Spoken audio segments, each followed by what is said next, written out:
Kelechi ele kudu sili desili osense lando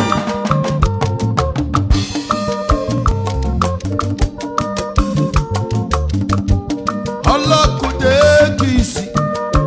Abu Kelechi ele kudu sili desili osense lando Allah silima ja silimi kesi ja Silima ja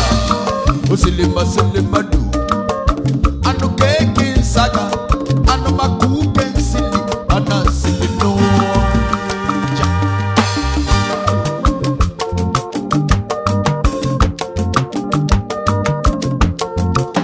Ekwensi fele mewogu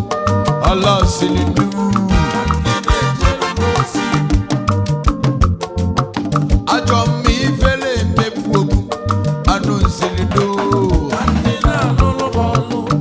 Jesus in a tamono, Jesus in a dedo, Jesus in a